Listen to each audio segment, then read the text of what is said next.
Niary tompolasy tompovavy dia tafaradalana indray tsika amin'ity talata fa 4 ny volana martsa 2024 ity. De miaraba antsika menakavy izay manatrika sy manaraka ny fandarana miara-manonja miainga amin'ny vatana ety amin'ny foibe fahitalavitra sy onjam-peo ny MBS ary raisin'ny onjam-peo ny zato teboka valo amin'ny alalan'ny radio Mada. Fandarana izay vokarina natao hitondrana ny vaovao hanaovana famakafakana sy fandalinana ary ihany koa fivoizan-kevitra izay mifantoka indrindra amin'ny zava-misy iainan'ny firenena amin'izao fotoana izao. Miresaka raharaha politika, raharaha ekonomika, raharaha ara-tsosialy amin'izay heverina fa mahakasika sy iainan'ny vahoaka malagasy ihany koa. De miaraba an'ireo teknisianina tary amin'ny falitra Mananarivo ao ambadika ao, miara-mirafitra aminy ao mandrindra sy mampita ny sary sy ny feo atsika izay manaraka ity fandarana ity ao ambadika ao, ny namantsika Josoa, eo ihany koa itsiky izay teknisianina mianadrara manao ny fampitana ihany koa zany ao ambadika ao, andriambavilanitra tokana miaraka amintsika amin'ity atoandro ity. Ny namana rehetra any ambony any satria na eo aza ny teknisianina mandrafitra ny sary sy ny feo tsy maintsy ampitainy zany amin'ny alalan'ireo fitaovana fampita sy fandraisana ny sary sy ny feo ary arahana isa-tsegondra ny fampitana sy ny fandraisana izany dia Zokobe Zankla sy Radany ny mandrindra izany tarihan'ry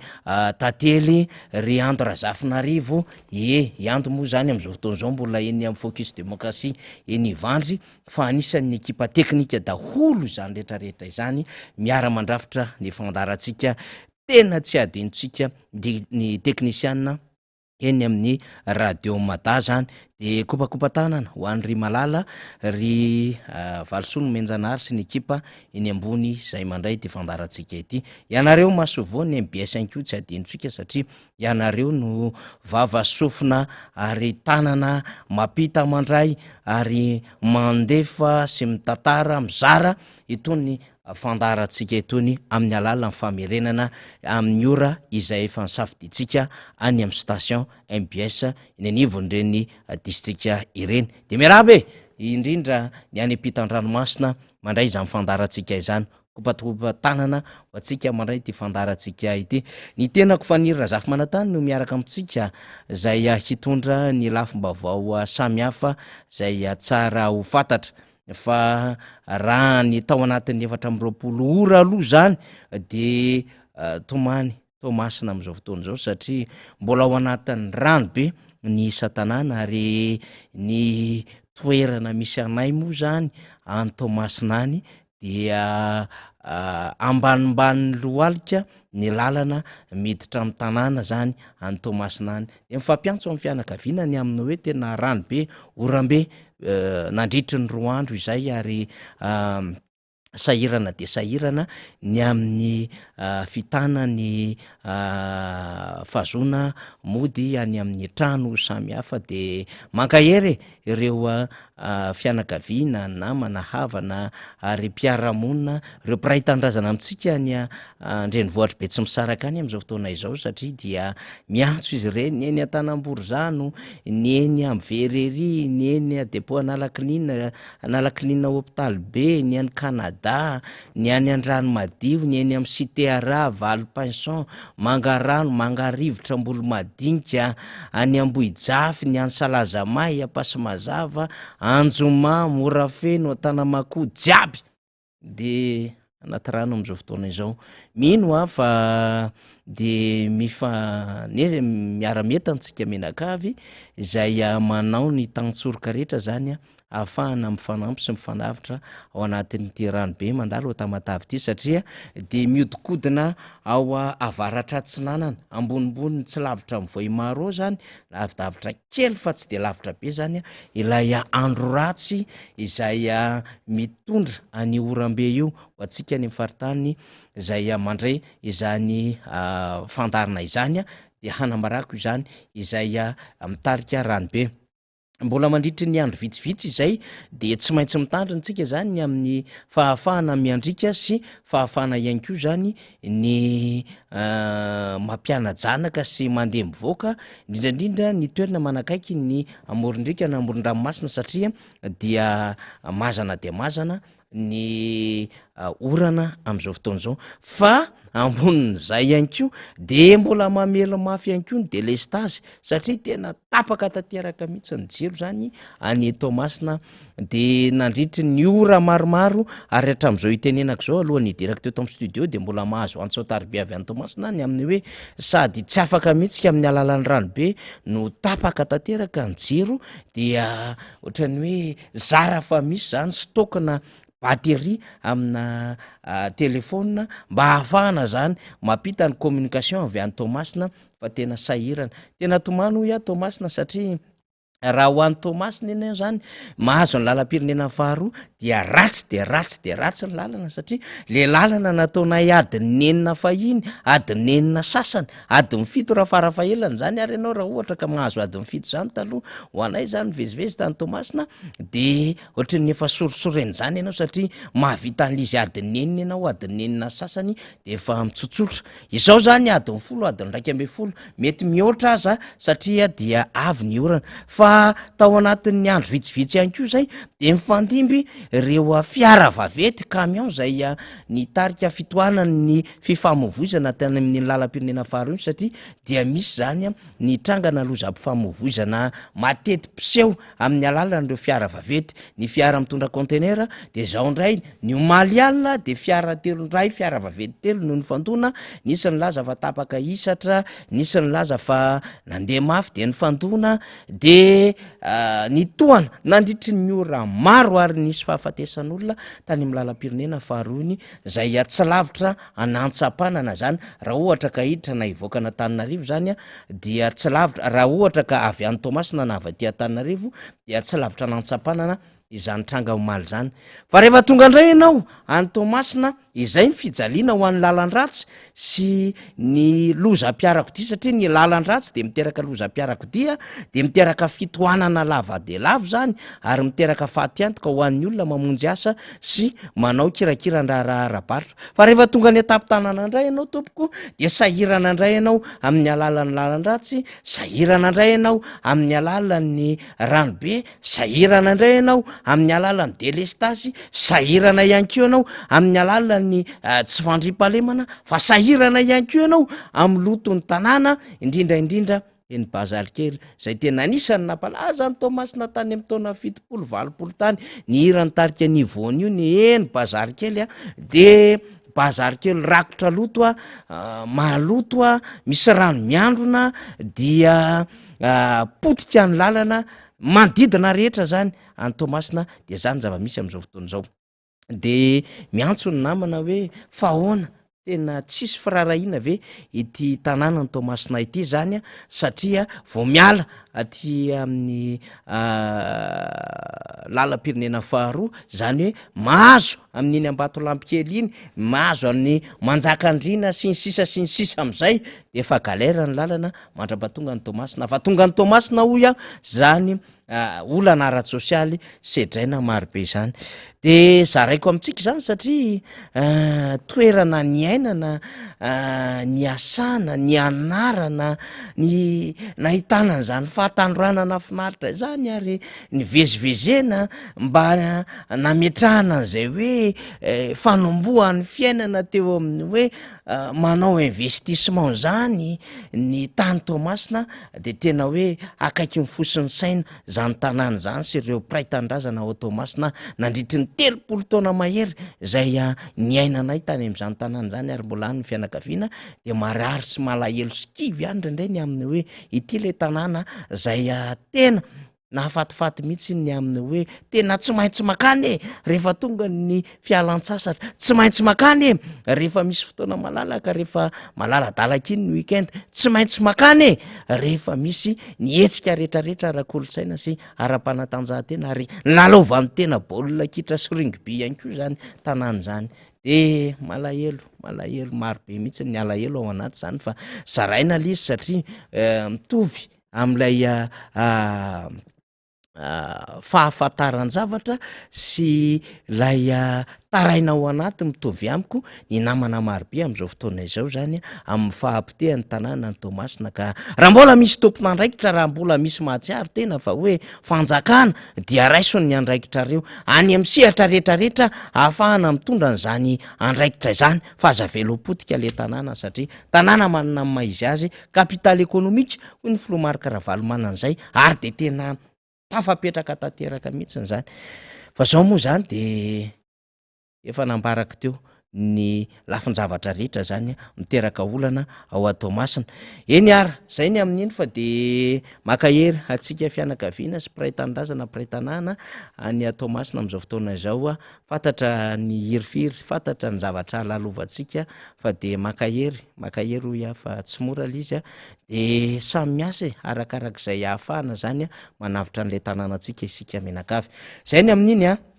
lafiny tsy fandrimpahalemana de mamely ny asan-dalo tany faritra Kazobe tany de misy ihany koa zany afatra voaraiko satria nisy fotoana nandalo teny akaikin'le tanàna zay teny akaikin'ny commune Anjanadoria teny de rehefa nandalo teny de nifankahita tamina namana lazan'izy ireo ny olana eo amin'ny tontolo ny tsy fandrimpahalemana fa ny zava-misy zany am'izao fotoana zao eny amin'ny fokotanina an-dranomaitso de manjaka ny dalo ary misy olona maty mihitsiny zany ka tena mijaly ny fokon'olona any amin'ny fokotanina an-dranomaitso no misy an'izany de miantso vonjy ny fokon'olona ny amin'ny hoe tena ahoana ny tokony atao fa tena sahirana de ampitaitsika zany mba ho fantatry ny fitandrona ny filaminana ny amin'ny fanapahan-kevitra rehetra tsara ho raisina efa misy moa zany ny dasina ny détachement autonome de sécurité zany eny amin'ireny tanàna any ambanivohitra rehetra eny fa aoka re tompoko mba tena ho manao ny asa arak'izay filany vahoaka ary ahazona mampandry fahalemana ny vahoaka isika fa tsy isika indray no mitondra vesatra zany satria nisy toerana samihafa zany araky ny efa nambarany sombam-bahoaka ny Madagasikara vao vitany amin'izany distrika Nambohidratrimo zany ny amin'ny hoe lasa vesatra amin'ny fiarahamonina indraindray reny mpitandro ny filaminan'ireny any amin'ireny hoe somary mivona kely ny zavatra ataon'izy ireo de zany fanoletsika ny amin'ny hoe mba tena hiara-iasa ny vahoaka satria tena miantso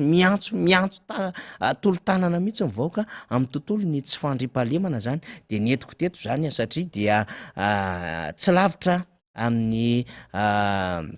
renivohitry Madagasikara ange misy an'izany any amin'ny ndeha ataoko hoe 10-20 kilometatra zany rehefa tena mamakivaky ny tanàna zany no ahitana sy ahenoana an'izany vaovao rehetrarehetra izany akoatr'izay dia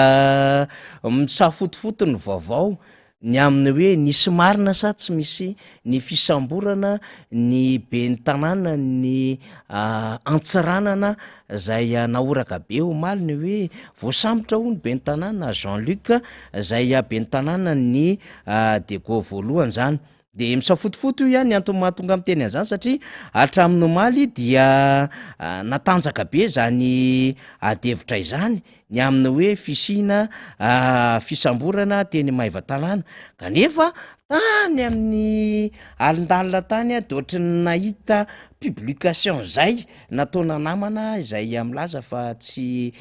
marina izany dia io marain'io ihany koa ohatra misy filazana ny amin'ny hoe tsy marina zany de zay no tiako tenena hoe tsy afaka mbola mitondra confirmation zany tsika am'izao fotoana zao ny amin'ny hoe tena voasambotra na tsy voasambotra marina ny ben'ny tanàna nantsiranana voalohany fa ny zava-misy kosa aloha tamin'ny fahavalon'ny volana marsa lasa teo dia nisy ny fifamaliana teo amin'ny ben'ny tanàna zany sy ireo tompona andraikitra zay miadidy ny faritra ao adiana satria moa zany antsahanana de ao anatin'ny faritra diana Dego Ambilobe Nosobe Ambanja de nisy hoy ny olana zay ankalamanjana satria teny amin'ny arabe no nisy iny zay fifamaliany zay teo anivon'ny gouvernorat sy ny fiadidinany tanàna zany de teo mbe ny tanàna de teo ihany koa ny gouverneur zany sy anisan'ny reo tompon'andraikitra eo anivon'ny faritra izany fa ny be ny tanàna de niary ny hoe tsy nahazo alalanareo satria misy ny fombafomba atao rehefa hanao hetsika tahaka izany de ny teo anivon'ny gouvernora zany raha ny fanazava-kevitra tam'ilay oronan-tsary zay miparitaka tamin'ny tambajotra sosialy de nyteny ny amina hoe izay efa nahazo alalana teny anivon'ny préfecture na my préfet zany de ozy mibe ny tanàna ny amina hoe ny ordre public zany na hoe ny filaminana zany no andraikitry ny préfet fa ny resaka occupation na place publique tahaka ireny zany na ny fanomezan-dalana amin'ny toerana zay ao anatin'ny tanàna ny iadidin'ny commune dia anjaran'ny commune zany no manome izany de teo lay tsy fitovikevitra zany de nisy namoaka teny tam'izay hoe iafara amina arrestation de ngiabe ny tanàna moa nyteniny aminy hoe alefa azy fa tsy problème zany de tsy fantatra na izany adevitra zany na adevitra hafa fa ny elo iaho ny vaovao zany de reo karazana mpikirakira tambajotra sosialy zay mpizara vaovao ety anivon'ny serasera araty sosialy de samy voy an'le vaovao de mitandrina be tsika zany am'izao fotoany itenenako zao satria misy karazana source d'information zany savorovoro de mbola tsy hafahatsika miconfirmer fa miteny fotsiny tsika ny amina hoe lay raharaha anyantsiranana ary ny mombamomba an'lay be ny tanàna zany de nahoraka tany amin'ny tambajotra sosialy rehefa tena manana tsika ny vaovao ofisialy de azotsika hoentina eto amin'ny fandarana izany rehetra izany fa raha mbola sy marina moa zany tsika inona moa ny azontsika resahana eo fa tsy afaka miteny zavatra tsy marina tsika satria sarobidy saropady ny orinasa tserasera ahafahatsika zany mizara vaovao tahaka izany ka eo ampiandrasantsika zany satria mikariko io zany zay tena fomba ahafahana mahazo ny vaovao ofisialy any am'izany tanàna izany de zaraina amitsika fa aleo tsy miteny toy zay zany miteniteny foana de lasa manahirana kely ihany le izy zay ny antony mahatonga aho hoe mitandrina be ao anatin'le izy zany de mbola iresaka satria nitondra fanazava-kevitra teto aho maly mikasika n'lay rarana ny enjehana Andramatoa Kristina Razana Mahasoa zany tao anatin'ny fanambarana nataony tamin'ny sabotsy teny amin'ny cafétéria ny assemblée nationale iny fa mialohan' zany rehetrarehetra zany dia mba te hizara amitsika ny aminy hoe misetsika lehibe karakarainy ny fondation Fredy Sebeta zany ery amin'ny nouveau-tel Ivandry de hoe focus démocratie izy io zany de tena hetsika goavambe zay hivoizana ny tontolon'ny demokrasia sy ny fiainany antoko politika eto Madagasikara sy fampahafantarana ny lanjany zany antoko politika zany eto Madagasikara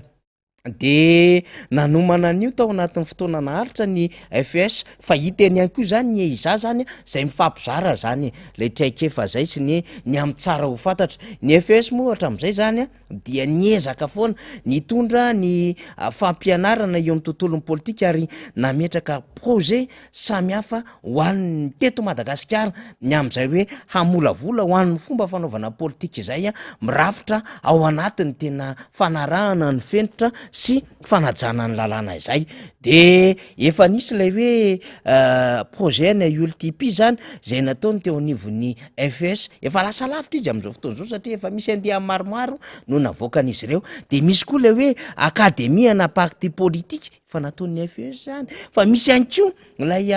tantsoloka fiarahana tamin'ny FS ny amin'ny resaka code de bonne conduite lafin-javatra maro de eo foana zany ny tantsoloka miaraka an'izay fondation Fredy Sebeta izay zany zay hoe mampianatra sy mizara manofana ary manao atelier zany mba ahafahana manatsaratra ny fomba fanaovana politika sy ny fitantanana ny fiainan'ny firenena amin'ny akabiany ka ny mpanao politika zany no miezaka mizara izany eo anivon'ny rafitra samihafa rehefa avy nandray reny endrim-pampianarana ireny ho an'ny FES zany fa misy koa aty ambadika reo sekoly tsy miankina zay mampianatra ny tontolo ara-politika satria hatramin'izay moa zany de teny anivon'ny université no nampianarana sy ny voizana ny tontolo lehibe ara-politika teny reo nianatra momba ny sociologie nianatra momba ny philosophie nianatra momba ny resaka gestion droit sy ny sisa tena madika azy ireny amin'ny tontolo ny fomba fanaovana politika de taty aoriana misy le UCM Université Catholique de Madagascar de misy ny Université Raveljon de misy reo karazana université privé samihafa zay mampianatra ny tontolo ara-politika de manampy zany am'ireny ezaka samihafa ireny akoatriny hoe misy ny bourse zay avy amina maso evo ohatrany hoe nen'ny Amerikana nen'ny Frantsay nen'ny Japon sy ny sisa zany ahafahana mandrato sy mampitombo ny fahalalana ara-politika ho an'ny mpanao politika de goavam-be le tokotany ny sokafany FES zany eo anatin'ilay hoe focus démocratie androany satria antoko politika maro zany no nahazo tandy teny amin'ny tokotany malalaky ny Novotel de nahafahan'izy ireo na ampranty na ampahafantatra ny atao hoe antoko politika zay misy an'izy ireo de io marain'io moa zany rehefa misy ny fampahafantarana fa melabelara-kevitra n'ilay tena endriky ny demokrasia sy ny aminy hoe inona no efa tantsoroka no entiny teo anivon'ny fondation Freddy Djebert dia nisy an'izay le fitokanana sy fitsidihana marimarina kokoa moa zany fa tsy hoe fitokanana fitsidihana Eurostat zay nisy tompona andraikitra avy any amin'ny antoko politika nanazava ny foto-kevitebe sy ny amin'ny lalak'izorana reo antoko politika zay misy azy ireo tsirairay avy de nitsindika an'ireny stand reny reo avy amin'ny Freddy Djebert sy reo mpiara-miombonantoko amin'izy ireo sy reo solitena marobe avy amin'ny antoko sy zay lina zany nasaina marobe de betsaka be mihitsy ny tanora tonga teny amin'ny Novotel tamin'ity androany ity marobe ohatra ny antoko teny fa zao hitantsika am'sary zao de ny antoko tiako Madagasikara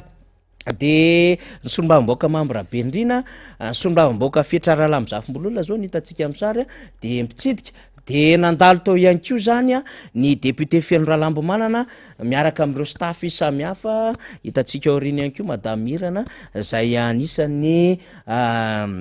nandalo tamin'ny fotoana tao anatin'izany antoko zany teto zany zao ty sary ty de nandritry ny fotoana zay nandalovan'ny FES zany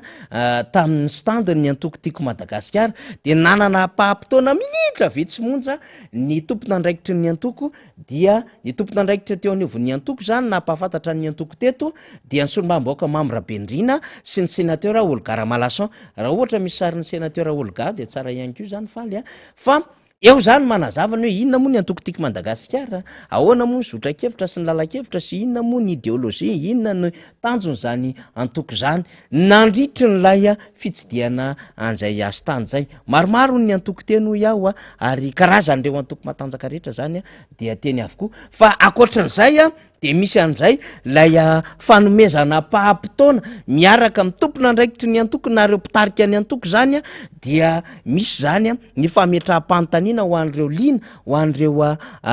teheno ny mombamomba n'zany antoko zany na reo mpikambana ao anatin'ny antoko de ohatran'ity zao de hitatsika misy lay paha-potoana 10 minitra mifanesesy de ny sénateur Olga sy ny député Mambrabendrina no nitondra an'izay fanazava-kevitra momba ny antoko politika tiako Madagasikara zay de misy tanora maro mifandimby miditra am'le seza manao an'lay science na question de partage zany de mamalo ny fanontaniana izy mianadaza samy mpikambana eo anivon'ny bureau politika ny antoko tiako Madagasikara de tena lina reo tanora indrindraindrindra zany de misy ny fizarana brochure ohatran'ity hitatsika ity amiko ity zany zay ahafantarany rehetra hoe inona moa sy ahoana ny fiandohany zany antoko tiako Madagasikara zany de nahazavaina zany tamin'ny alalany re tompona andraikitry ny antoko reto zany teny amin'ny Novotel de Nitangorona ny mpanao gazety, nitangorona ny mpanatrika ny antoko tiako Madagasikara araka ny hitantsika am'sary satria lina de lina ny tanora zany de rehefa tapitra ny 10 minitra de miala indray zany reo tanora afaka nienso nametraka fanontaniana de misy tanora vaovao indray zany miditra de miditra 10 minitra nandritry ny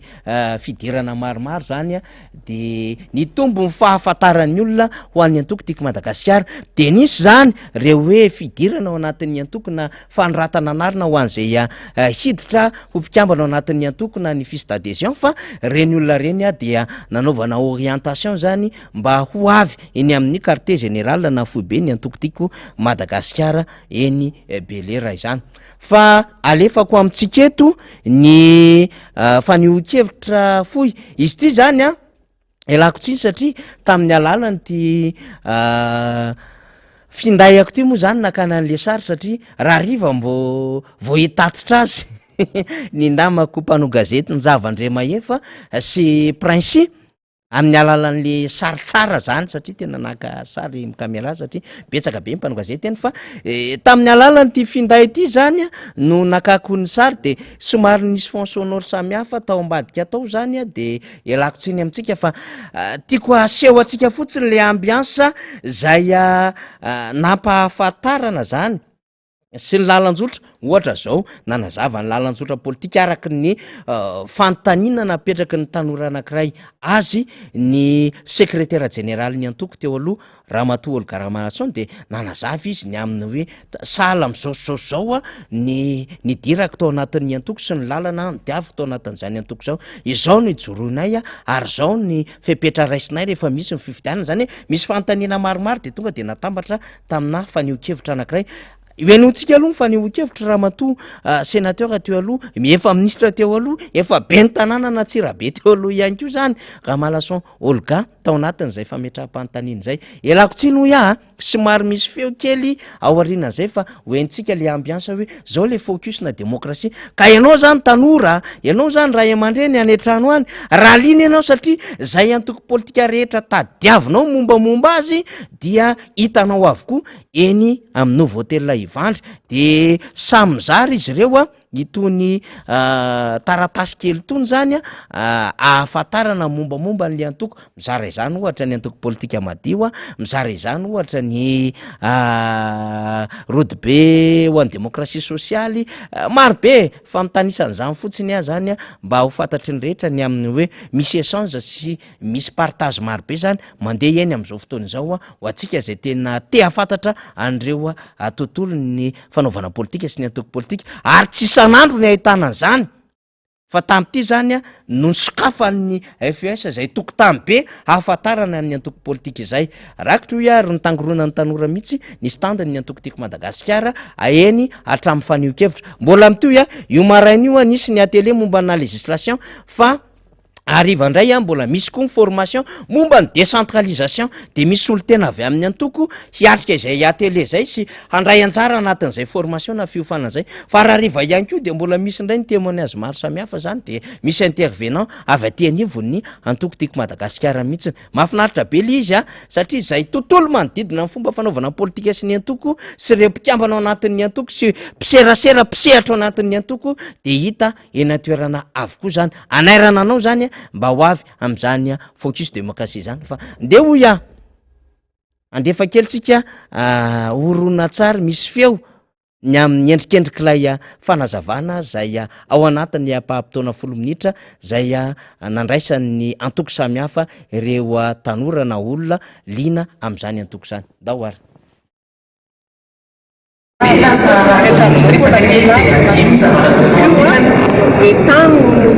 bola tanora tsaka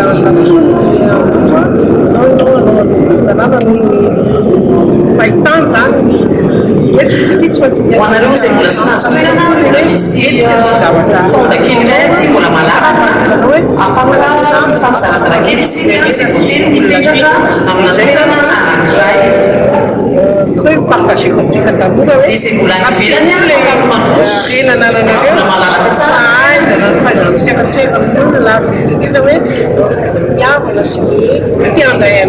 Pour ceux qui veulent participer, il faut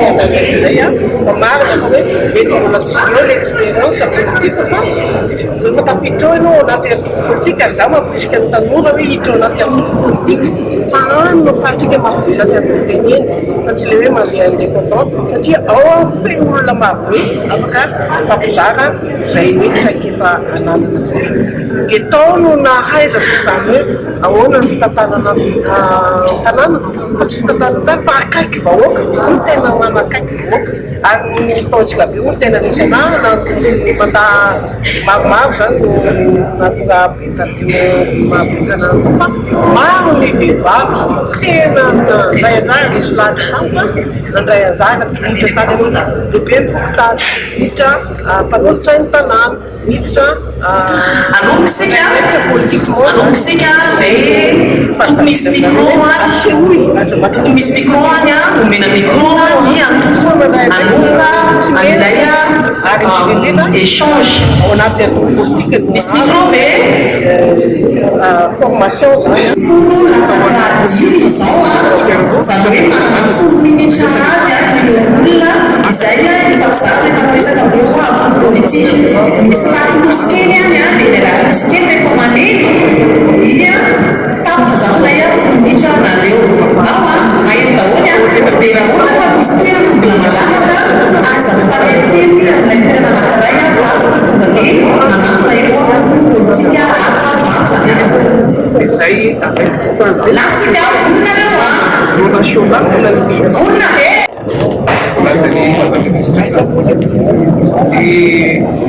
amin'ny vonatsaka io zao a zany hoe amin'ny voasidiny a dia filmnareo napresentation lasa taokono ny fikolokoloana ary any amin'ny recrutement mampiditra fototra mitadiny tanora mihitsy satria ao anatin'ny politika na recrutement na any amin'ny orinasa lehibe sasany zany hoe aleo maneky tanora voana azo lazaina hoe tsy nanana fahazaranasa izay mamolaka anankiray efa somary nana anisan'ny pratikas politika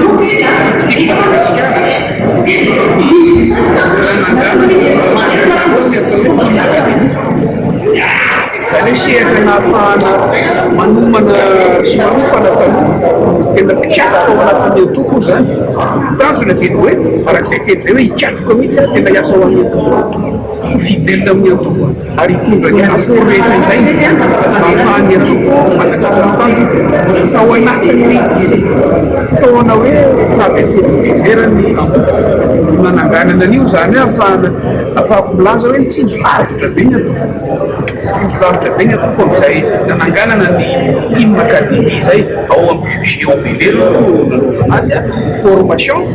misy saison any dia misy fotoana maharitraritra dia misy fotoana atsona isa-paritra ny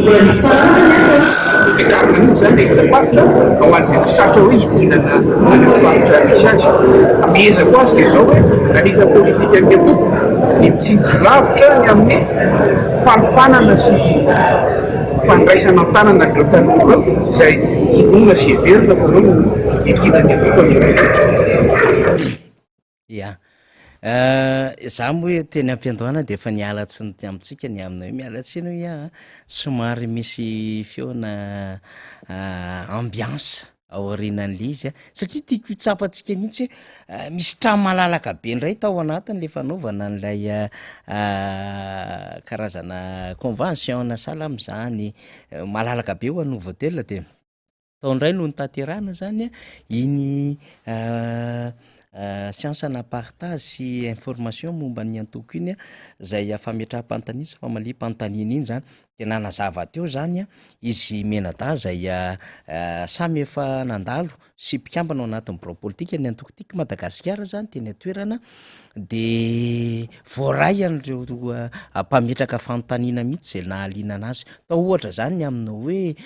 ahoana ny fomba fandraisana fanapahan-kevitra ao anatin'ny antokotiko Madagasikara. Tao ohatra ny amin'ny hoe fihinona ny antony mahatonga ny antokotiko Madagasikara maharitra trany ary mbola marobe ireo mpikambana ao aminy na de fa tsy eo amin'ny fitantanana ny firenena azy. De teo ohatra ny amin'ny hoe nareo ve tena mamelanja ny vehivavy ao anatin'izany antoko zany sy ny amin'ny hoe inona daholo no fanomanana an'ilay hoe mpandimbina relève ao anatin'ny antoko politika. De samy no hazavaina na ny sénateur Olga zay olombo afidy vehivavy nandritra ny fotoana naharitra atao anatin'ny antoko izany fanontaniana izany ary nentin'Andriamantoa Mamiraben'ireny ihany koa nanazavana ohatra hoe ny amin'ny hoe akademia ny antoko zany zay anisany napitsangana zany ho an'ny tanora zany. Zay ny amin'iny fa de zay tonga eny de mahazo antony taratasy tony ho an'ny antokotiko Madagasikara de misy mifatsiarovana stylo nahazo stylo ihany koa ty zany. Fa mampirisika atsika zany marobe ho ihany antoko de afaka tsy de atsika eny ny antoko PSD zao ao ihany koa de ry mampionina manazava ao nisy antoko hafa ihany koa zany zao ao de maromaro manazava eo. Zay ny amin'iny fa zao ary andeha tsika hiresaka raharam-pirenena satria tena enjany ty raharaha ty omaly fa nitondra fanazavana ihany zany ny momba ny teadevitra zay inina voizina ary manahirana ny sasany ty. De efa netiko niaraka tamin'ny namana Faliramanarivo teo ihany omaly ny amin'ny hoe fa inona tokoa moa zany ny famitiana ny zavatra nambala ny Ramatoa Kristina Razanamahasoa no nampikiropaka an'ireo mpiaradia amin'ny fitondrana. De nandritry ny fotoana nanaovantsika mifandarina teto no nisy mivalandresaka ho an'ny mpanao gazety zay nataony ny teo anivo mivovonana isika rehetra miaraka amin'ny Andry Rajoelina zany nalay manohana ny filoham-pirenena amin'izao fotoana izao. Fa tsy afaka ny valapatra atao anatin'izay moa zany tsika satria tsy vory tsara zany ny fahazoantsika n'le vaovao teo an-tanantsika. Ny fotoana koa efa manery atsika tsy maintsy hanatsahatra ny fandarina zany dia tsy maintsy natsahatrika ny fandarina fa androany manana karazana élément d'information zany tsika de zay no hitondrantsika ny fanadihadiana satria mbola azo atao tsara ny miady hevitra sy mitondra fandalinana amin'ity raharaha ty sy ny amin'ny hoe andeha atraizakatraiza ity trangan-javatra am'seho ity fa tsy maintsy averintsika ary ny tena ny atombohan'ny resaka. Inona ny atombohan'ny resaka de mazava ho azy za zany tsy andeha intsony ny any amin'le fanambarana tany aloha natondra Ramatoa Kristina ka nampisavoritaka n'le mpanohana ny fitondrana. Za zany tsy andeha intsony any amin'ilay hoe fitsanganana n'ilay vovonana panina FFKM zany hoe le panina de le izy filohan'ny anteny meram-pirenena niaraka tamin'ilay FFKM ankarahana anokarohana vahaolana ho amin'ny olana ara-politika Madagasikara tamin'ireny fifidianana filoham-pirenena ireny. Za koa tsy andeha hamerina intsony ny fitsidiana nataon'ny Ramatoa Kristina Razanamahasoa tany Belzika na tany Bruxelles maromarina kokoa tany volony Europiana de avy eo izy miverina mivory tany amin'ilay hoe sommet an'ilay filohan'ny anteny meram-pirenena zany ka vehivavy avokoa no manana andraikitra amin'izany sy ny hoe niaona ny tamin'ny filoha frantsay Emmanuel Macron sy Gabriel Attal zany ary ny présidente ny Assemblée nationale frantsay. Tsy resaka an'izany tsony satria efa ndresahako tamintsika le izy fa tao aoriana n'le fanambarana vatana nalefa teto amin'ny fantarantsika de nanitsiny ny filohan'ny anteny meram-pirenena ny fomba fahitany zava-misy eto Madagasikara ary dia nitoy tamin'ny sabotsy teo iny zany no nampirongatra zany le mpanohana amin'ny fitondrana ka nampiakapiakatra azy ireo de ho resahantsika zay rehefa aveo fa misy nanontany ny amin'ny hoe tataky ny ahoana moa sinona tokoa le fanazava-kevitra sy mahatonga n'le fanjakana mikiropaka amin'izao fotoana zao ary mamaly lay vondrona miaradia amin'ny filoham-pirenena dia aleondray aloha zany haveritsika ny fanazava-kevitra zay nentin'ny Ramatoa Kristina Razanamahasoa zay filohan'ny anteny meram-pirenena tetsy Tsimbazaza nandritry ny fanehoan-kevina eo amin'ny 9 minitra eo angambany mety mihoatra ve faly sa anoany lay fanehoan-kevitra efatra minitra ho ifaly de ho alefatsika aloha zay de miverina am'izay atsika hitondra fanadihadiana mikasika ity raharaha ty. Dahora namana teknisianina izao mihitsy no ny fanarahana tompoko raha nanao ny tolom-bahoaka ny tolona ny malagasy 5 taona lasy zay velom-panantenana tamin'izany fa amin'izao fotoana izao firenena farany zay mahantra i Madagasikara toy izao tsy izany na fanantenana ny mpiray tanindrazana amintsika na ny mpiray tanindrazana amiko na ny mpiray tanindrazana aminay ny tena marina dia toy ireny zamba hiala amin'ny maizina ireny izahay tamin'ny tolona natao tany an-dalambe ka nahatsapa hoe teny anekay dia efa nisy any kay zany fitaka fa zahay angamba no vendramendrana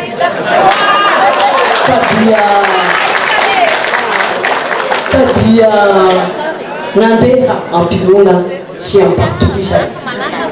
aditiko ny milaza an'izany satria olom-boafidy aho tompoko mpihainy feo vahoaka ay vahoaka no nahatongavana am'izao maso olom-bava-vahoaka izao ka tsy hotsiny ary tsy hiraitsy tombakomba kosa amin'ny fitondrana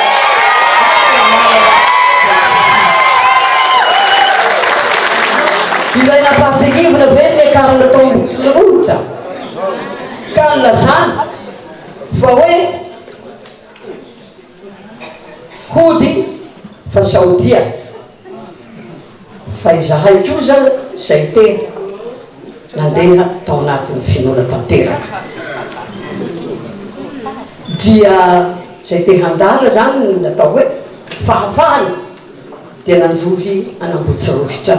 kinanjo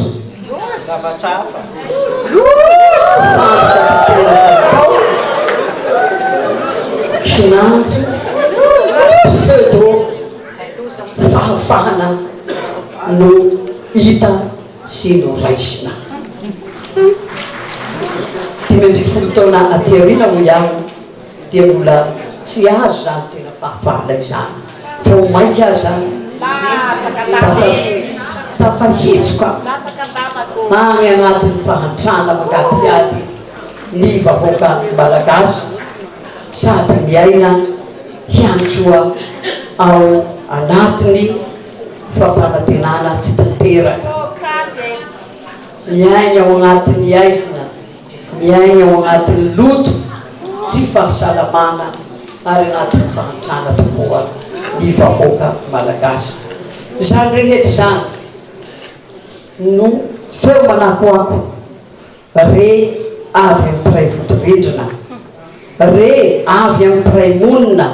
avy amin'ny mpiray tanindrazana amin'ny sehatra rehetra amin'ny fiarahamonina milaza mahita be maheno ko manao akory ny tsy hahenony sasany aok'izay fanampenatsofony aok'izay ny famitana olona mitovy daholo ny makarary atsika rehetra reo ka raha mitovy ny fitiavatsika ty Madagasikara tsika ty atsangano ny tanany zay satera zay tsy tia ny Madagasikara raha mitovy ary ny fitiavatsika ny ty tanindrazantsika ty Madagasikara ty ary raha mitovy ny eritreritrytsika tsika eto zao dia tarito aho tantalo aho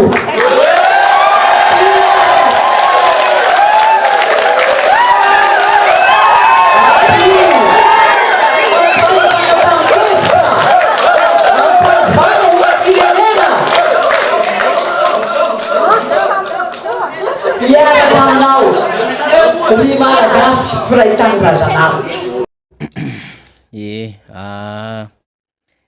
naveritsika moa zany lay sombony fanazavana zay nataondra mato Kristina Razanamaso tamin'ny sabotsy teo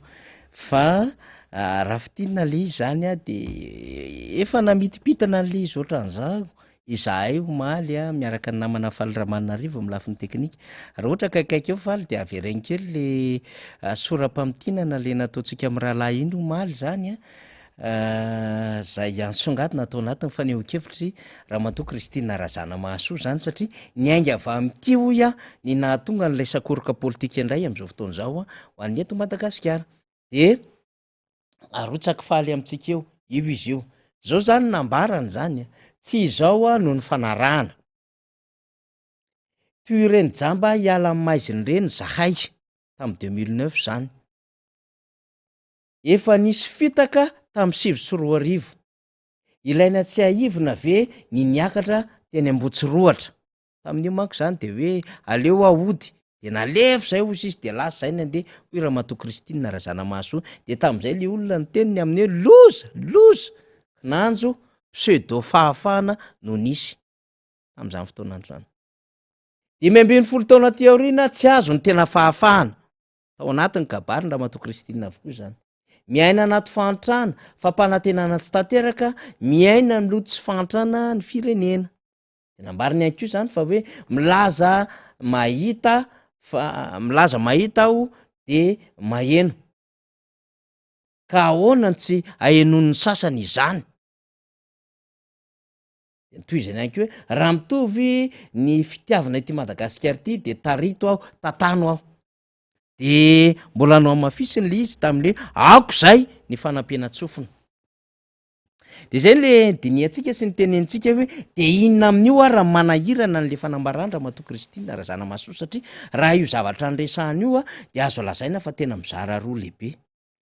ny ray voalohany de miresaka sy mitanisa ny fahatsoam-panantenana ny ainan'izy ireo satria hoy nahandro sy anisan'ny karakara ny tolona 2024 Ramatoa Kristina Razana Mahasoa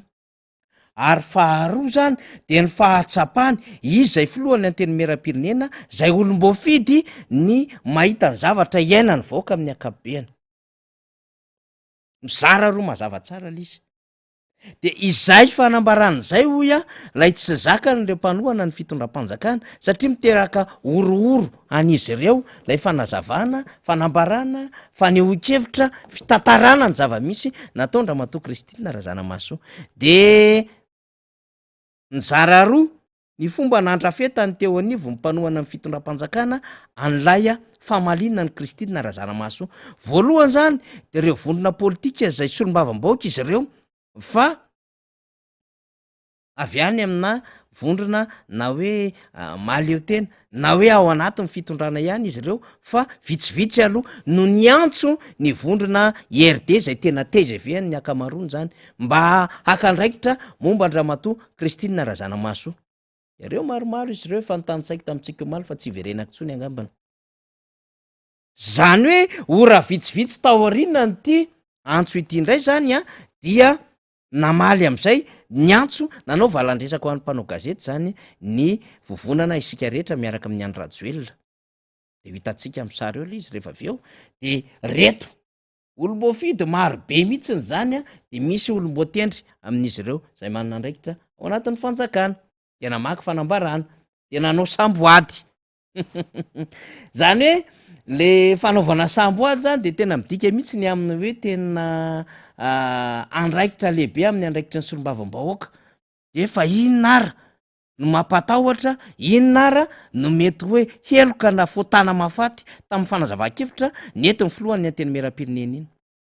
de vakitsika zany ny sombon'lay fanambarana nataony reto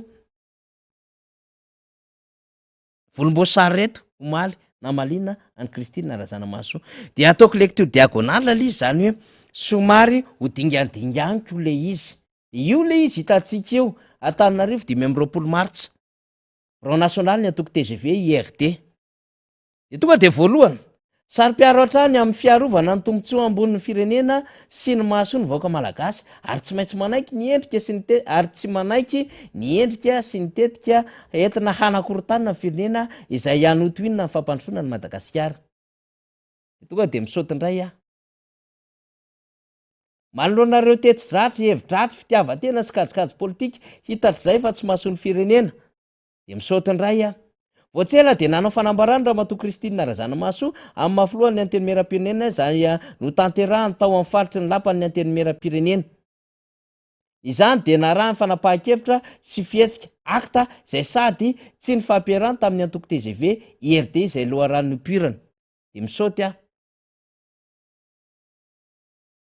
Mazava fa endrika fanonganam-panjakana izao nataony ramatoa Kristina Razanamaso izao ary fanoherana sy fitsipahana ny vahoaka malagasy efa naneho ny safidina. Dia misaoty aho zany. Zay le hoe lecture diagonale. Azo lazaina ho eloka be vava raha solombavambaoaka no mitsipaka ny safidim-baoaka am'izao hifarana ny fempotoam-piasany ny anteny meram-pirenena izao ka mandrovotsy sy manao ny fomba rehetra ampisaraham-bazana. Dia misaka indray ety ambadika. Misy eo ankehitriny ny saritavan'ny mpialokaloka misandoka ny anaran'ny vahoaka sy ny antoko izay no takonana tao ambadika ny fivavahana sy ny mahampiandry. Mazana be zany a. Dia midana kely eto ambany a. Ny vahoaka malagasy anefa dia nampiseho ny fahendreny ka tsy nanaraka ireo fanakorontanana nandritra ny fampielezan-kevitra indrindra ireo famporosena tsy fidy.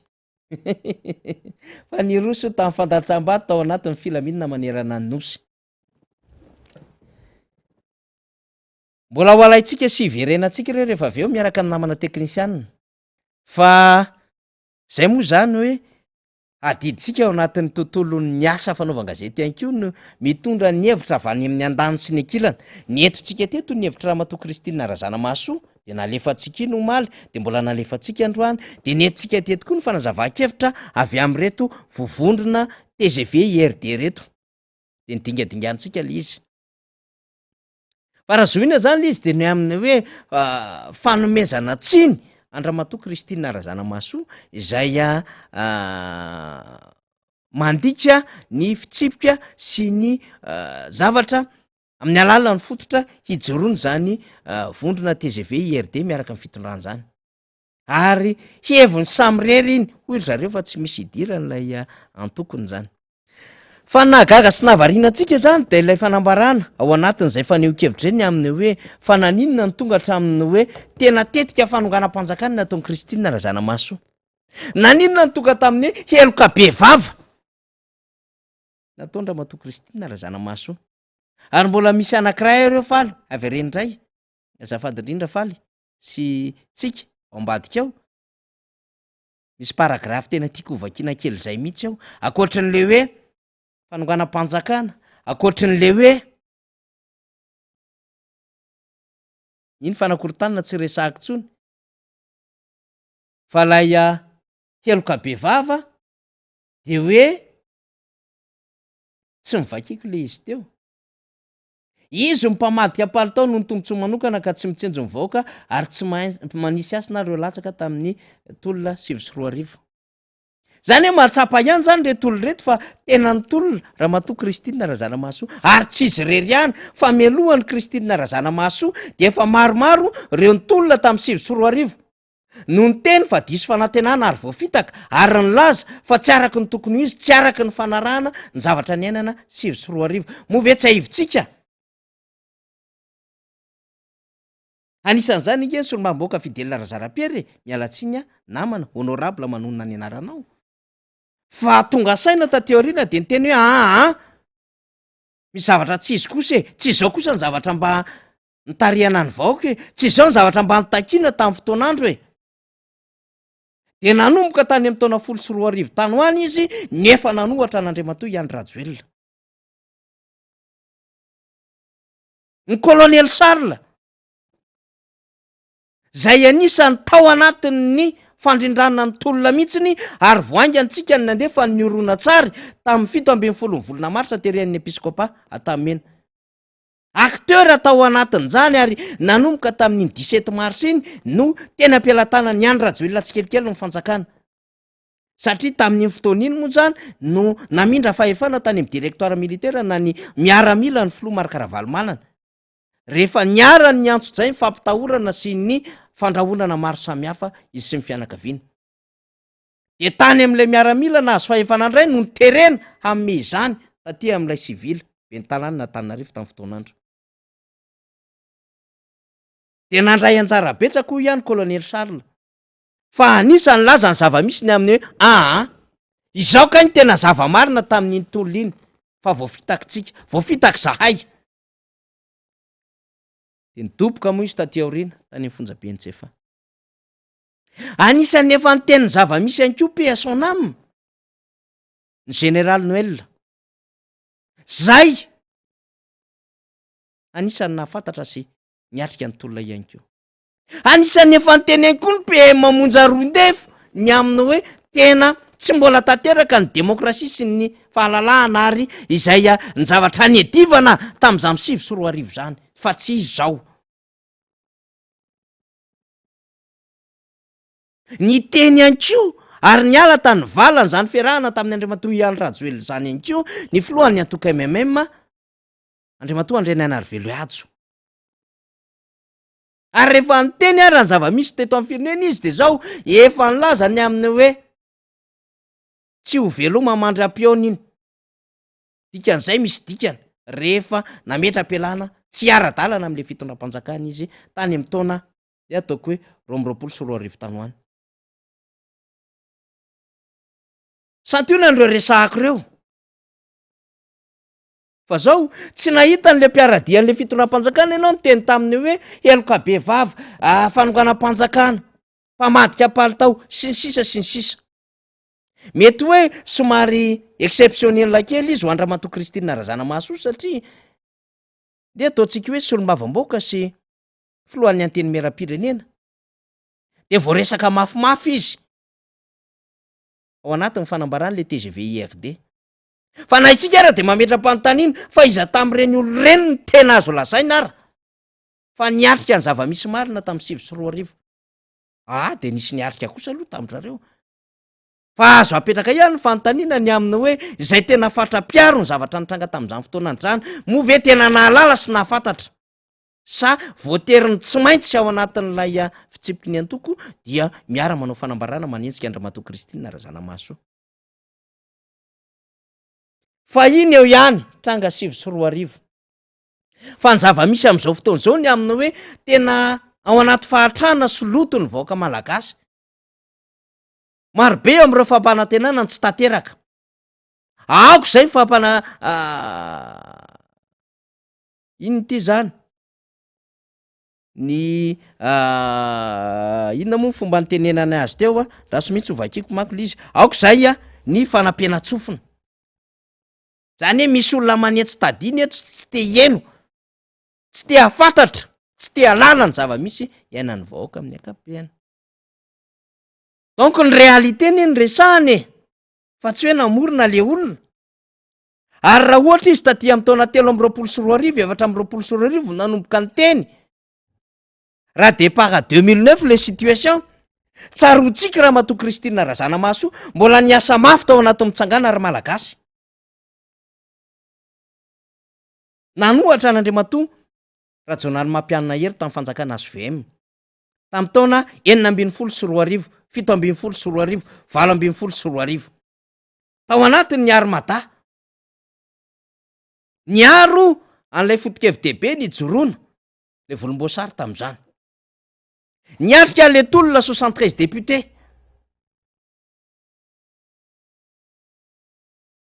ary anisany niatrika ihany koa ny fampandaniana tamin'ny 7 anga Ihany Rajoelina fa zao tompon'andraikitra lehibe mba manana amin'ny maha izy azy any eo amin'ny tontolo ny asam-panjakana mpitsara filohan'ny anteny meram-pirenena izay mazava ho azy solombavamboaka ny Madagasikara dia milaza sy miteny ny zavatra iainany sy hitany ary reny avy any amin'ny vahoaka dia tantarainy dia tanisany dia hafa ny andika any le ao anivon'ilay mpanohana fitondrana azy fanonganam-panjakana eloka be vava dia ny tena mampalahelo anatin'le izy mikitika mihitsy anatin'ilay intégrité kelin'le olona le mba fahadiovana safidin'le olona ara-pinoana avereny kely le fanambarana faly vakiko manko le izy raha ohatra ny janona tamin'le hoe fanenjehana amin'ny fomba fijery politika tsy nampaninina. Andramatoa Kristina Razanamahasoa efa neo-kevitra fa mikitika n'ilay fironana amin'ny finoan'le olona amin'izay safidy nandehanana ka maharesy lahatra azy. De gaga ihany tsika hoe tena zay mombamomba azy rehetra ny kororofina zany tamin'ity fanambarana ity. Averintsika vakina lizy amana teknisianina nga mbola tsy ao azafady. Ity misy eo ankehitriny ny saritavan'ny mpialokaloka misandoka ny anaran'ny vahoaka sy ny antoko izay notakonana tao ambadiky ny fivavahana sy ny mampiandry. Mafy be izy zany. De raha ohatra ka ho resahana koa ty manoloana ny fiainan'ny firenena amin'izao fotoana izao, fa iza moa tsy mahita fa mampiasa ny anaran'Andriamanitra ny mpitondra amin'izao fotoana izao. Teny ankianjan'ny 13 Mey nampiasaina ny hirany saotra sy dera iny lalana iny mba ahafahana misarika amin'ny vahoaka anaraka ny tolona. Taty aoriana de nampiasaina indray ny hirany hoe Delafty, de nampiasaina indray le hoe Teofony Kristy. De nentina mihitsy ara le slogan hoe fa ny fitiavana ny lehibe indrindra. De mety manahirana ihany ho anareo mpanohana n'le fitondram-panjakana izy raha ohatra ka foazinareo amin'izay mba mety ho foronana sy safidin'le olona mba hanavotany fanahany. Andevitra politika hoy any amin'izay mety fagnomba fanehoan-kevitra politika tsy problème. Fa rehefa miresaka sy mahita zavatra soratany ohatran'izao tsika de ohatran'ny hafahafa be niany hoe niaraka tamin'ny Ramatoa Kristina Razanamahasoa no samy teny amina lafin-javatra ohatran'izao hoe misy eo ankehitriny ny saritavy amin'ny mpialokaloka misandoka ny anaran'ny vahoaka sy ny antoko izay nitakonana tao ambadiky ny fihevana sy ny mampiandry. Satria ve na mpivavaka sy mpiandry de tsy afaka hiteny fa misy tsy mety eto amin'ny firenena. Zay nge le fanontaniana petratsika. Raha mpivavaka zany na mpiandry de tsy afaka nilaza ny amin'ny hoe mantra ny vahoaka tsy ohatran'izao no mifanarahana voafitaka izahay ohatry ny vendrambendrana angambozay tamin'izany fotoanandro zany. Aoka izay fanampiana-tsofina. De raha mpiandry zany de tsy afaka hiteny an'izany. De eloko zany. Adikanareo eloka be vava. Zay manahirana amin'izao raharaha izao. Ka ny tena andrasana zany ny amin'ity raharaha ity de zao. Tsy atakin'olona ray na solombavy-moaka roa na tompon'andraikitra politika eo anivon'ny antoko TGV sy RD tsony ray na roa amin'ny tele mandeha fa tena vondrona ray manontolo mihitsy hitantsika teo. Nirafitra mihitsy izy karazany roa samihafa. De mandika ny fihetsika Ramatoa Kristina Razanamahasoa ho fanonganam-panjakana. Mandika an'izany fihetsika sy fiteny izany ho eloka be vava. Ary dia mikidikitika mihitsy aza lafim-pivavahana sy ny mampiandry azy. De eo no andrasantsika ny aminy hoe manoloana an'izany rehetrarehetra zany, inona ny fihetsika? Inona ny fanazava-kevitra na fanambarana mety hoentiny ny filohan'ny anteny meram-pirenena hanazavana ireny tsangan-javatra ireny. Satria mihintsika fa tsy hipetraka amin'izao fotsiny Ramatoa Kristina Razanamahasoa. Tsy hiaina amin'izao fotsiny de hoe avelavela fotsiny ihany zany e. Kinona moko tsy problème zany. Zay raha mba fomba fijeriny le fitondram-panjakana fa mavesatra be le fanambarana. Ny any amin'ny hoe esorina ampiasaina ny article 72 de ahongana amin'ny toerana eo anatin'ny vorona parlementaire de rehefa avy eo esorina tsy ho solombam-bahoaka sy ny sisa. Eny e! Efa fonga le fotoana e. Fifidianana solombam-bahoaka ro tanterahana ny volana Mey ho avy izao amin'ny 27 volana Mey.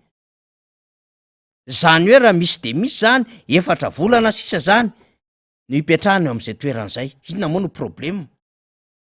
Fa nambarantsika teto maly de zao mba tranquille ho isika ny conscience an'le olona ny tantara ny teny ny hoe efa ambany teny isika zay fa tsy ny raitsy kombakomba akory. Ary tsy problème mihitsy raha ohatra ka olona vitsivitsy ao anatina vondrona toko politika ny sorena sy tezitra amin'ireny fanambarany ireny kanefa izay ny heverina fa mahasoa ny firenena ary tokony hiarovana ny vahoaka malagasy ny tanindrazana. every fa tsy problème zany fa eo am'le fomba fantikana azy fotsiny any am'lay fomba hanaovana lecture politika mafy be fanonganam-panjakany eloka be vava sinsisa hoy isika hoe de tonga am'izany ve ny fomba fijery ny antoko mpanohana ny fitondram-panjakana ny faneho-kevitra raha matoa Kristina Razana Mahasoa.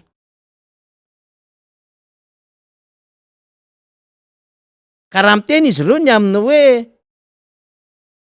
ilaina ny fanatsarana azy na aminy hoe mandika ny fitsipika sy ny lalàna ny feno antoko de hoy isika eny ary tompoko ny antoko tiako Madagasikara nge tompoko ka efa nisy olona nanahirana sy tsy nandeha tao anatin'izay fanajana ny fitsipika sy ny sata izay sy ny fifanarahan'ny antoko izay taminatin'ny solombavam-bahoaka ny antoko tiako Madagasikara ary efa nitondrana fanazava-kevitra sy efa nitondrana fanamariana zany. Manina tsy nampiarina ho an'izay nanana fahefana afaka nanotanteraka izany fa ato amin'ny ramatoa Kristina Razana Mahasoa everina fa ho grave be izy an'le mpiarady am'le fitondram-panjakana de tsy fantatry hoe roviana zany zany fampiaran-dalàna zany no atao amin'ny Kristina Razana Mahasoa ka hoesorina ao anatin'ny vovonana RD izy ary mety ho atsahatra amin'ny andraiky ny mahasolombavam-bahoaka azy satria mety hoe nandika lalàna tamin'ny faneho-kevina. Zay le tenentsika hoe ny lalàna tsy natokana ho an'ny olona sy zay mampetipety ny fitondram-panjakana fa natao ho ampiarina any rehetra de hafahafa be niany le izy hafahafa be niany raha ohatra ka nisy olona mba nangataka fampitsaharana amina solombavam-bahoaka iray zay verina fa nandika lalàna kanefa tsy nampiarina mihitsy fa nijerijerevana teny fotsiny kanefa ato aoriana indray zay miara-dia amin'ny fitondram-panjakana misy mangataka an'izany de hoy isika hoe ahitra ny tsy de tena manana fitombenana ara-politika tsara sy fampiarana ny lalàna mitovy la iandrom-panjakana raha ohatra ka ohatran'izay ny fanapahan-kevitra ho raisina. Ka ny andrasana zany am'izao fotoana izao de ny aminy hoe de roviana ary nanao hevitra ramatoa Kristina Razana Mahasoa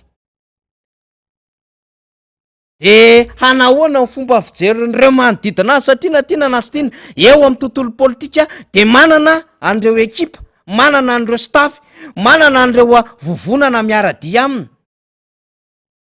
misy communauté, misy vondrona, misy entité, misy mouvement marobe ao an-damosiny Kristina Razana Mahasoa fa tsy hoe iny izy de mandehandeha rery izy sy ny vadina fa misy an'izany teneniko marobe zany ao an-damosiny ramatoa Kristina Razana Mahasoa de andrasana fatratra zany zao no mahaliana antsika am'izao fotoana zao ny aminy hoe inona no ambarany manoloana an'ireo ataka marobe zay ataony ny mpanohana ny fitondram-panjakana azy am'izao fotoana zao mahaliana zany ary everina fa hampiakatra ny hafanana politika indrindra hahafahan'ny vahoaka malagasy tena misaina sy mandanjalanja marina ny amin'ny zotra politika ny ainana teto amin'ny firenena. Raha toka misy ray tena nahandro ny tolona 7 tato no ny teniny aminy hoe tena tsy zao no mifanarahana voafitaksika de nefa misy anankiray ato amin'ila mandika ny an'ny hoe mpamadika palitao manao tsinitsinina ny raha latsaka sinsisa de tena mahaliana zany am'izao fotoana zao de tsy fantatsika moa zany fa raha vao mahazo tsika zay mety ho fivoaram-baovao ka hamaliny ny folohan'ny anteny miaram-pirenena Kristina Razana Mahasoa solombavam-bahoaka voafidy tany amin'ny distrika Anambatoy Finandrahana ity trango ity dia hiteny hitondra ary andefa izany atao anatin'ny fandaharantsika avy hatrany ilaitsika zany satria tsy hoe olom-baovao ivelan'ny mpiaradia amin'ny fitondram-panjakana akory na hoe tetianivo ny fanoherana RMDM no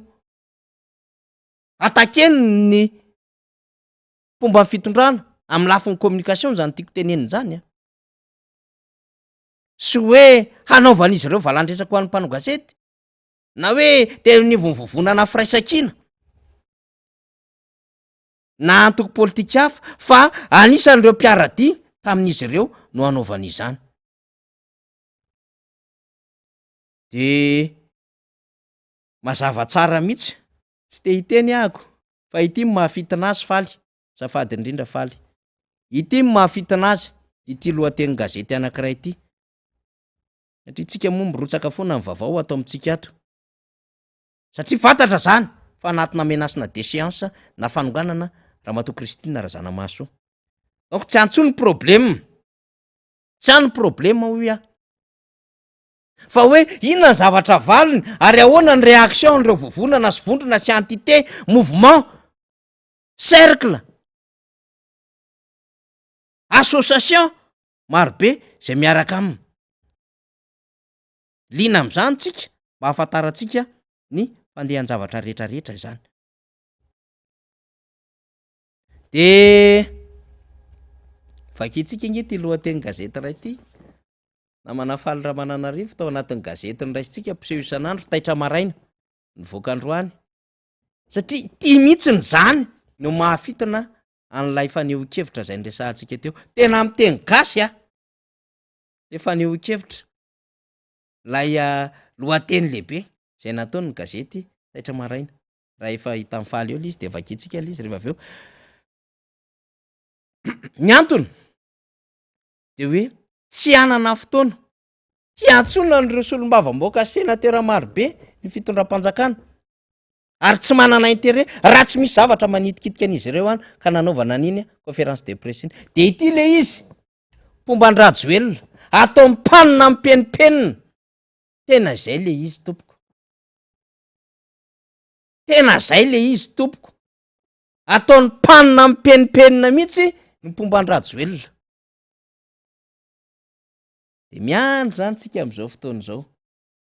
miandry tsika am'izao fotoana zao ny aminy hoe de rovina sy ahoana ny fomba fandrafetana ny hiarovana ihany koa ny filohan'ny anteny miaram-pirenena Kristina Razanamahasoa raha ohatra ka ireny ny valikafatra teny amin'ny mpanohana ny fitondram-panjakana sy ny hoe rahovina no hiditra amin'ny procédure mikasika izany déchéance any filohan'ny anteny miaram-pirenena izany de andrasantsika le izy misaotra betsaka na manafaly zay amin'ny ankapobeny fa mbola azontsika resahana foana ty raharaha ty fa sady mahaliana satria fiainan'ny firenena le izy amin'ny ankapobeny no hiankinan-javatra maro ihany koa satria rehefa miresaka foana zany le fitondram-panjakana de hoe fanonganam-panjakana de gaga sy talanjona ihany tsika hoe ay ve ny faneho-kevitra filazana ny zava-misy efa adiko fanonganam-panjakana am'izao fotoana zao fa hitatsika eo le izy zany de tateritsika eto ihany fa ny tena andrasana hoy de mifaneho-kevitry Ramatoa Kristina Razanamahasoa fa hilazany zava-misy zany toy izao sy toy izao ny zava-misy any Vohemara satria efa nresahako teo zany ny tokony isena fitandremana goavambe mihitsy de toy izao sy toy izao zany ny sary any ampanefena Vohemara ty de miakatra ny rano an-tanàna akoatra ny Tomasina zany zay rano be am'izao fotoana zao eraky ny tanàna de any Vohemara ihany koa de io hitatsika io any ampanefena de anaovantsika ny fakahirezana zany ho an'ireo havana mpiray-tandrazana de fantatra am'izao fotoana zao fa lasa rivo-doza ary omena anarana hoe gamanina zany lay andro ratsy tao Atsinana ny faritry Sava tany amin'ny 500 kilometatra avaratra Atsinana ny Vohemara no nisy ny foibeny tamin'ny 7 ora maraina teo de 70 kilometatra isan'ora ny rivotra miaraka aminy izay arahana tafitra mahatratra 520 kilometatra isan'ora izany zay zany fa de efa mikorotana ny toetrandro any amin'ny tapany avaratra sy avaratra Atsinana ny nosy manomboky maly ary hihitatra any amin'ny faritra Analanjorofo izany amin'ity talata ity de mila mitandrina zany satria efa ao anatin'ny loko mavo ny faritra Diana Sava ary Analanjorofo zany zay zany no afaka anozaraina moa zany satria mbola maro de maro reo adidy amanandraikitra mbola ho tratraritsika amin'ity androany ity fa de nozaraiko tamintsika teo ny zava-misy iainan'ny firenena amin'ny ankapobeny sy ireo fizaram-baovao tsy mbola misy ho ihany fizaram-baovao tena ofisialy mikasika an'ilay ben'ny tanàna na ny tsiranana de tsy afaka miresaka eto ny amin'ny hoe tena eny ampelatana mitandro filaminana marina ve izy sa dia adevitra nyvoy fotsiny izy sa misy ihany fa anton-javatra hafa de olona hafa no nikarohana na vaovao hafa no ny elo mialohany tena zava-misy zany a zany rehetrarehetra zany a mbola tsy hafahantsika zany a tena milaza ofisialy ny vaovao de izay no mahatonga antsika mitandrana de mitandrana zany a amin'ny famoaham-baovao fa rehefa tena misy ny vaovao ofisialy a de afaka mitondra fanadihadiana samy hafa mikasika izany tsika zany fa ny everitsika fotsiny de zao hoe ity fomba fiasa ao anatin'ilay hoe fanampenam-bava fampitahorana ny hafa fampiororona amin'ny endriny samy hafa na hatramin'ny hoe mety ho fanetsiketsehana nytontataratasy ny hafa na sala am'izany a everitsika fa tsy ao anatin'ny fotoana ty amin'ny 4 natao fomba fiasa politika zany raha toka izany olana ara-politika tany mitaona 70 na 7 tany hoany tany ara-mbola tsisy an'izany hoe FB tsisy an'izany YouTube zany tsisy Google tsisy an'izany internet zany ka tsy ahafahana nitahiry sy nahafantatra sy nikaroka vaovao ary nahafahana ihany koa nipieze olona anatina vaovao samy hafa raha tiano fantatra mombana olona iray fa natao fomba fiady politika izy ny amin'ny hoe ampitahorona sy nampirorona amin'ny alalan'le feo large diffusion teo amin'ny fomba fanaovana politika zay olona mety nanengelina mitondra fanjakana tam'izany de andefasina bebidina de nanodidididina teny ireo mpiaro sy ireo rezimanta eo anivona fitondram-panjakana tam'izany fotoanandro zany de nikarohana reo toerana sivoriana antoko politika de na reo gazety naneo hevitra ara de tsy maintsy mametraka dépôt légal ary tsy maintsy fantarina inona ny zavatra soratany ao anatin'ilay lohateny gazety maro samihafa tao anatin'ny fotoana mbola nisy ny censure zany tena sahirana tam'izany fomba fandraisana fanapahan-kevitra zany sy fomba fanaovana politika sy fizaram-baovao tam'izany ny rehetra de zay le antom-pitolomana raiky am'y 7 zay le neverina fa mbola nraisina taty amin'ny 2 ary zay a lay nanjonona ny hafa tam'y 7 ka nitenenany Ramatoa Kristina Razanamahasoa hoe tsy zao no mifanarahana fa voafitak'izay de ahoana ny eritreretantsika hoe aty amin'ny taona 4 de mbola iaina fanagejana fampiororona fampitahorana ary fampiasana fitandrona amin'ny filaminana ho aniny zay a mety tsy mitovy hevitra amin'ny tena izay ny fomba fanaovana politika ary indrindra voaka malagasy izay samanio ny heviny tsy zany ny eritreretina ary tsy zany ny fomba nitolomana politika tam'retolona politika ny fandimby sy nisy isaky ny 10 taona teto Madagasikara saingity zany am'izao fotoana zao satria zay le izy mpitondra tsy mahazaka ny demokrasia mpitondra tsy niomana hiaina ao anatin'izany tena hoe fahalalahana izany mpitondra tsy mahafantatra korina lanjany zany hoe fahafahana izany ka manomboka amin'ny sambatan'olona sy ampiarina amin'ny sokajy rehetra na fikambanana na antoko politika sy ny sisa sady tsy niomana tsy mahafehan'izany no matahotra an'izany no misy am'izao fotoana zao de io hitatsika io izy mikorotana ny fiarahamonina malagasy mifanjevo sy ahitana sahotaka sakoroka politika vao manomboka sady lay mandaa faharoa am'ty taona 4 ity no tsika arak'izany fa manaka ambara indray tsika aorinan' zay mety ho faneho-kevitra sy vondrona hiaro sy hiaradia amin'ny Ramatoa Kristina Razanamahasoa de tapitra teo mifandarantsika tamin'ity atoandro ty isaorina ianao nanaraka izany hatramin'ny farany de raha pitsondray hiaraka amina vahiny sy namana samihafa tsika neo hevitra fa zay aloha ny androany etona dia efa miomakomana zany ny vahoaka eny amin'ny disitsika rehetra eny fa efa ao anatin'izay fanomanana hanantona sy iseho ary hampahafantatra ny hotsikelikely reo kandidany izay voasafidy eo anatin'ny lisitra firaisakina zany amin'ny fividiana solombavam-baoaka ho avy izao ny pirotsaka hofidiana sy ireo vondrona toko politika samihafa dia efa samy miomana ny hahafantatra sy halala ary anao fivoriana ho fanomanana sy fiatreana izany isika satria ny fiomanana dia tomboka dian'izao satria zany natao hoe zotra-pifidianana mialo mandritra ary aoriana de makasitraka tompolasy tompoko avy nanaraka hatramin'ny farany fantarantsika makasitraka indrindra de misaotra ny namana teknisianina ihany keo misaotra tompoko